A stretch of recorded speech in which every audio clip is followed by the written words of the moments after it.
Okay, so we're back out in the woods. I've been collecting the sap that we've been getting from the first taps that we did this week off of several trees, and so far I'm up to about 5 gallons. So the sap production isn't quite what I was hoping it would be. So I went ahead and added this to another tree out here on another part of our property. I think what's going on here, from what I've read and traditionally from what I have seen, is this week I didn't expect a whole lot of production, and the reason for that is since the time that we tapped the trees earlier in the week, the temperature overnight has stayed above the freezing point. It's been averaging about 34 to 36 degrees. Last night was the first night that the temperature actually got below the freezing point and then came up this morning. Now, as you can see, it's snowing, so we're not far above freezing. So all of those things combined tend to reduce the amount of flow that you get.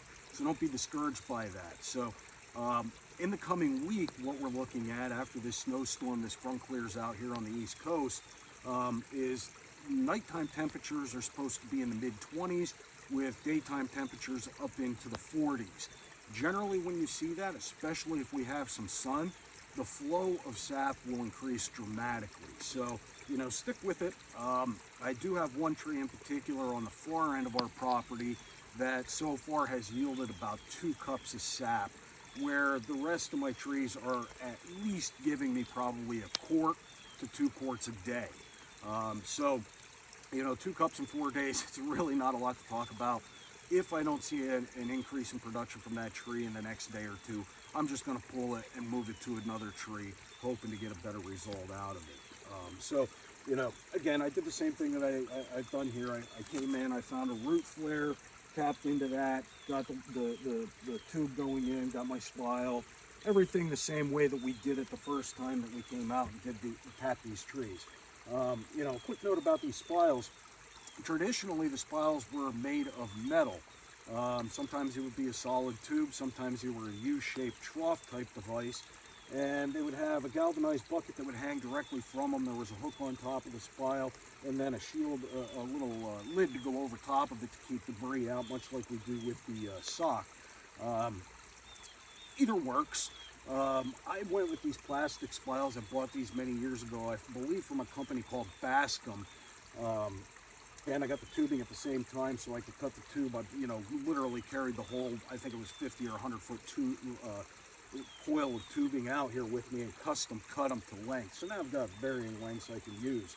But you're not limited to these. Now, I went with them because the investment was literally like 25 cents a spile, and the tubing was maybe 10, 15 bucks. I don't even remember, it's been so long, but it was next to nothing. The investment was, I probably paid more in shipping than I paid for the actual, equipment that I needed to do this. But, you can be creative. There's different ways of doing this. I had a cousin a number of years ago that did a batch of maple syrup similar to what we're doing here. And what he used was old aluminum arrow shafts. And he'd cut them down to a length that he could tap them into the tree and then hang buckets from them as well. Probably not the strongest or best, but you could get tubing that would fit over some of those arrow shafts depending on the outside diameter of the shaft and the inside diameter of the tubing. Traditionally though, some people have used woods such as Sambucus canadensis or elderberry as the common name would go. And what they would do with that is, because it has a very soft pith in the middle of the stem, they would hollow that out and then tap that into the holes to allow that to work as a spout. So, there are different things you can use, but in this day and age with the internet as it is and as much information as is out there, you can easily find all of this equipment very, very cheap. Buckets would probably be your most expensive thing, but you can save your milk jugs, your water jugs, your juice jugs, all those food-safe containers that might normally go to recycling. You could use those. And what I would do with those is I would drill a hole right in the top of the cap that would fit the tube exactly. That way they didn't need the sock or anything of that nature. And I would just go out with a container like this and dump the, empty those jugs into them.